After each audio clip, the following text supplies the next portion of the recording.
My question is addressed to Secretary Garin. I was listening to you, Secretary, no? You made mention about the parameter of $80 per barrel as price of crude oil. And then you made mention also of it has to last for 30 days ba, if I may confirm. Mr. Chair, it's an averaging of the 30 days. Yes, 30 days. Well, I went over the train law. It even made mention of 3 months and not 30 days. So may I be clarified what really are the parameters for us to be able to grant this emergency power of suspending the implementation of excise tax to the president? Yes, Mr. Chair, under GAA, there is a provision for ayuda for our fuel subsidy, and that it says 1 month there. And then right now, so it's 1 month. Actually, mahaba rin yung 1 month, but we cannot have 1 day lang ayuda ka kaagad. So there has to be a certain period, no? So ang next is the proposal for excise tax. There are various proposals. There's 1 month, 2 months, 3 months. It's still being deliberated, I think, in the Committee on Ways and Means.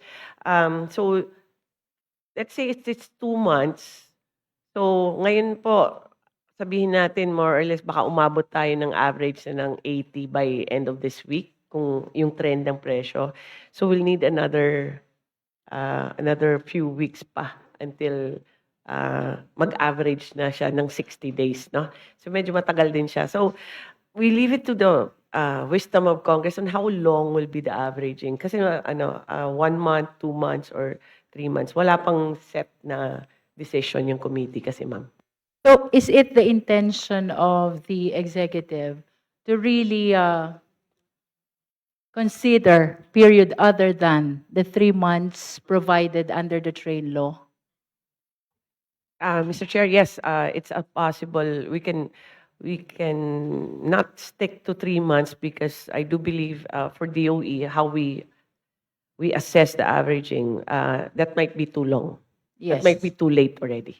As a matter of fact, I am reminded by the saying, daig ng maagap ang masipag. So it is really the intention of this representation to bring it to the committee, the possibility of changing the period provided under the train law. And as a matter of fact, why not give the discretion to the agency who are mandated with the power of responding to similar situation?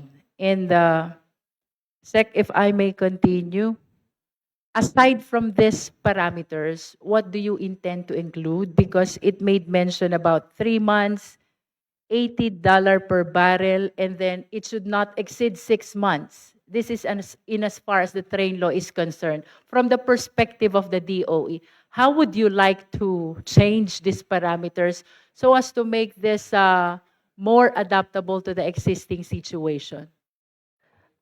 Mr. Chair, this technically, Mr. Chair, this is a proposal that is from DOF. It should be ours is the proposal on the biofuels. But just to explain, the parameters on what is the trigger? The trigger is, I think the current proposal, if I'm not mistaken, is 3 months. That is something that could be shortened, possibly. And a second is, how long will it be? Our original proposal was 3 months maximum, or when the price is the cost of the crisis is not there anymore, whichever is shorter. Because I think more than 3 months, that's already an institutional change for our budget as well as among other things, no? Baka ano na yan, we're just sobrang mahaba na siya, and it might affect our basic services. And then there are the other parameter also is who endorses it to the president. We endorse, I think the common decision was DBCC, which I think is a reasonable agency to endorse to the president. So, yun yung mga kailangan lang may Mr. Chair, may time limit eh. It cannot be forever because the whole country will suffer and the rest of the industries. Mr. Chair. Most of the bill proposing the grant of emergency power to the president for the purpose is confined actually to the implementation of excise tax. The implementation of excise tax. I thought that this is an opportunity actually to adopt a whole of the government approach in as far as the consequences of the Middle East war is concerned, no?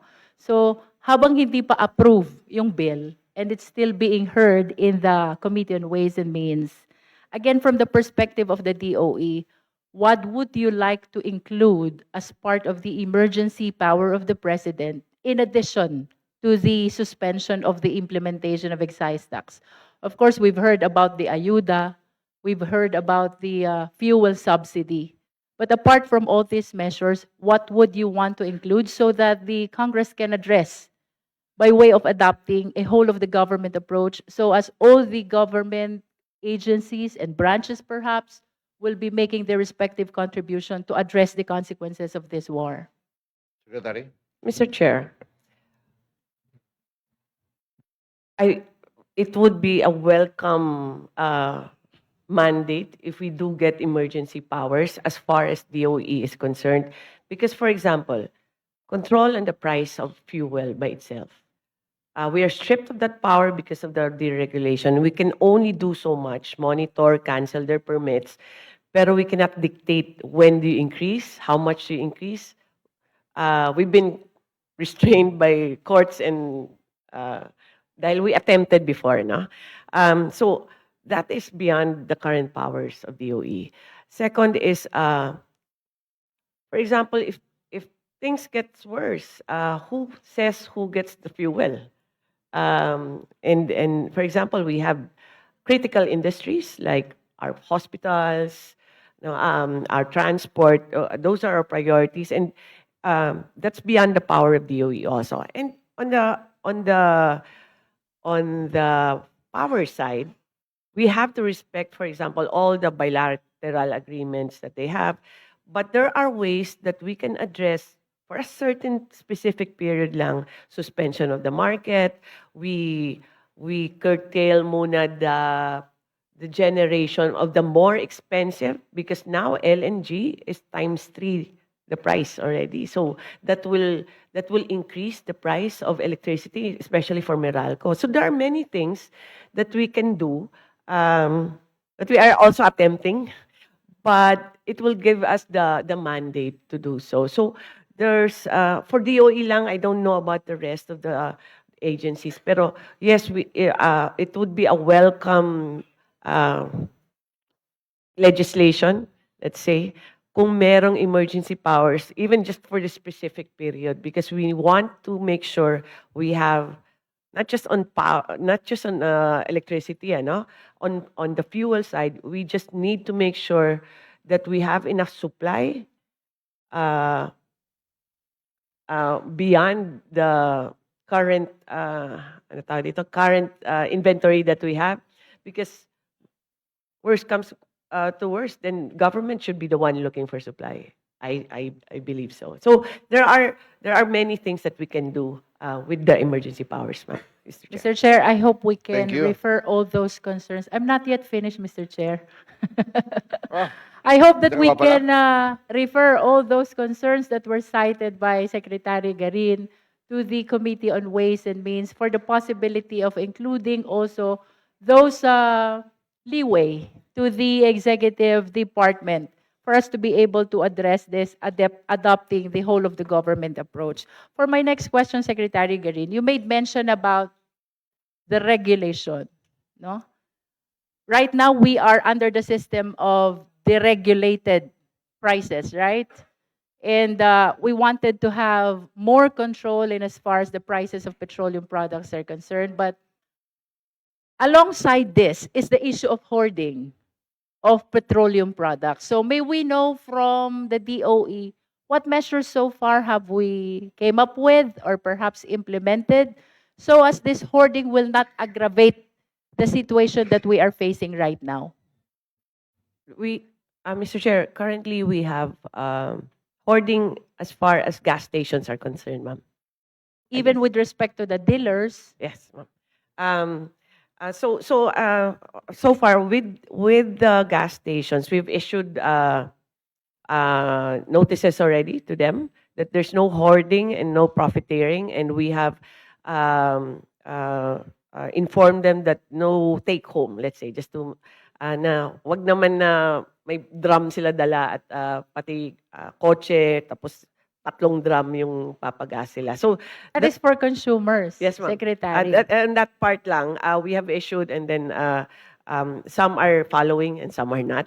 And then on the other side, we are scheduling a meeting with, kasi sa industry kasi meron pang, ano tawag mo, wholesale, bulk traders and traders, especially for the independent ones. Kasi meron din mga issues na was brought to us that are happening now because some are not delivering or some are selling more expensive than current market. So we are calling them, I think this afternoon, ano ba? Or tomorrow,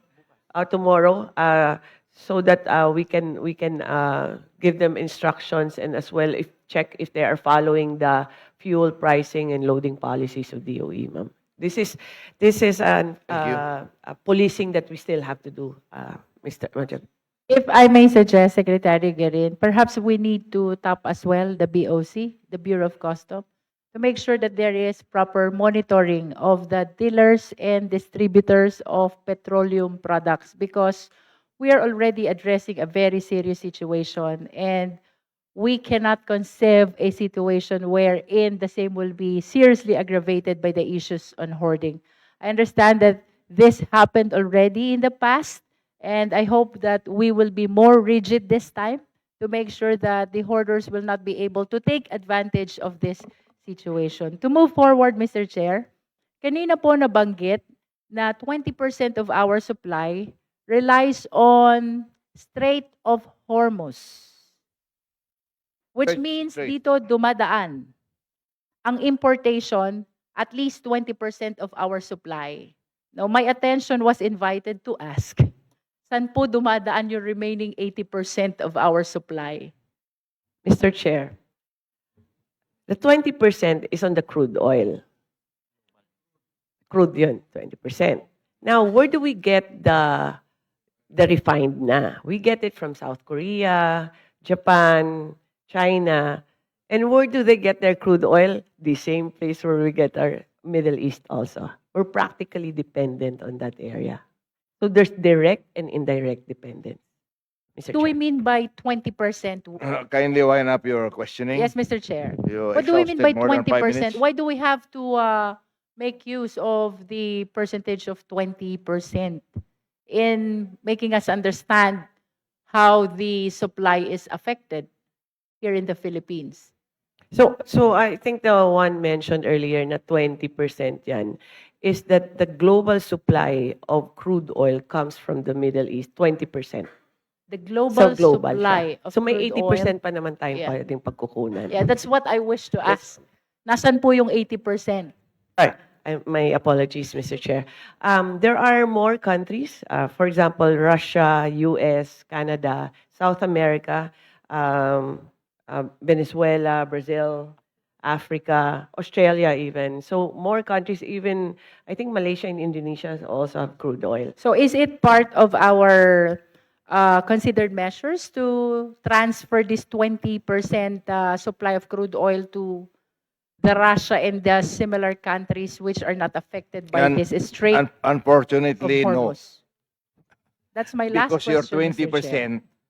20% is only the petroleum products and it is the freight cost, Congresswoman Luistro, that hinders the importers from importing from the faraway countries because the freight rates are 3 times. That's Precisely, Mr. Chair. determinant. If it represents the freight cost, that 20% represents the freight cost, what I wish to say is we have other option to consider as a matter of fact because that 80% relies on other on other strait, apart from this Strait of Hormuz?